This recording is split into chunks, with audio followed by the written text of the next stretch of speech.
mahadsanid mudane gudoomiye dhamaantiin waa mahadsantiin sanatarada sharafta leh sida aad aragtidiina iyo su'aalaha iyo doodaba u soo jeediseen waxaan filayaa wasaaradda cadaaladda la taliyaha ka socda shaliile inuu su'aalihii intii badneed ka jawaabay waxaan rabay inaan dul istaago su'aashii senator Dufle ee ahayd naafada in lagu bedelo dadka baahiyaha gaarka qaba senator waxaan xasuustaa markaynu ka shaqeynaynay sharcigii cadaaladda naafada inaan la kulanay markaan dhageysiga dadweynaha sameeynaynay of course waxay haayeen dadkii baahiyaha gaarka qaba ahayd dadkii la soo casuumay oo lagala tashanayay aragtidoodana la weydiinayay waanu isweydiinay su'aashaas in laga dhigo dadka baahiyaha gaarka qaba dood weyn baa meesha ka dhacday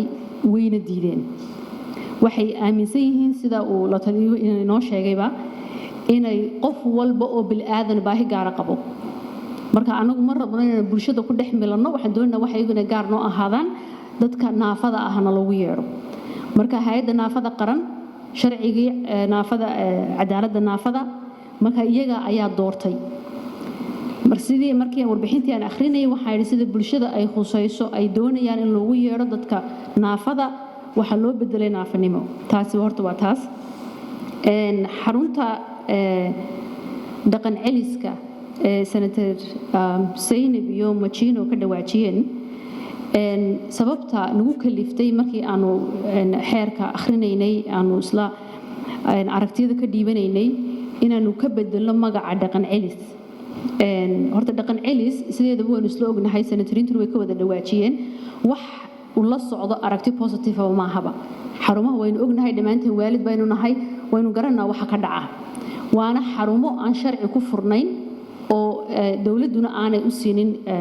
sharci u siinin dad gaar ah ay furteen waxay dawladdu ka yeelayso iyo sida loo dabagalayo iyo wixii nidaamka laga qabanayo waa wax wasaaradda iyo hay'adaha khuseeyaan u taala hase ahaatee sharcigani wuxuu khuseeyaa sidii uu ka dhawaajiyay ilaa kharasiye senator Xaabsade waa juvenile justice waa ciqaabta da'yarta marka ama wixii lagu ciqaabi lahaa da'yartu markay faldambiyeed geystaan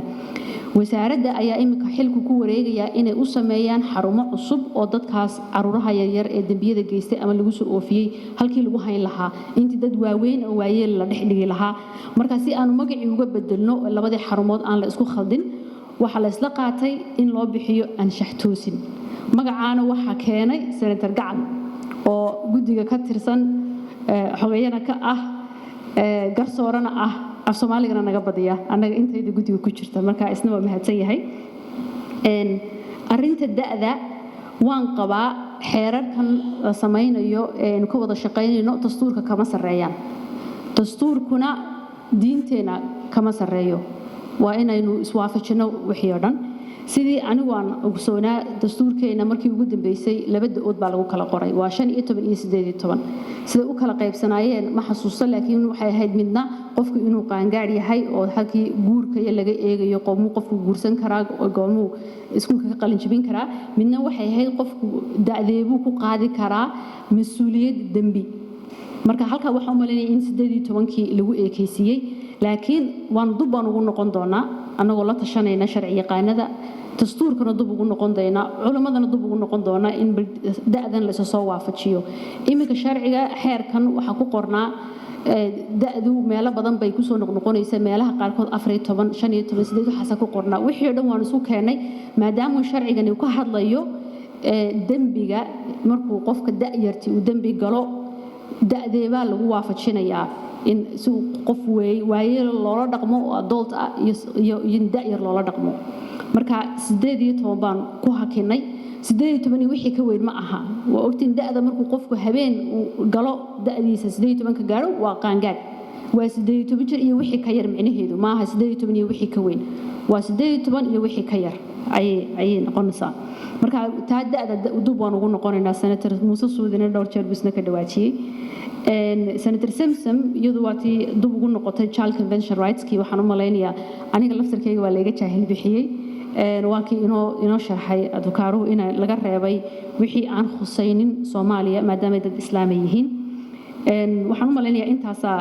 laga hadlay marka aad iyo aad baan idinku mahad celinayaa aragtidiinna waanu qaadanay su'aalihi soo jeedisayna waanu dhageysanay marka guddiga dib loo isugu noqon doona waa mahadsantihiin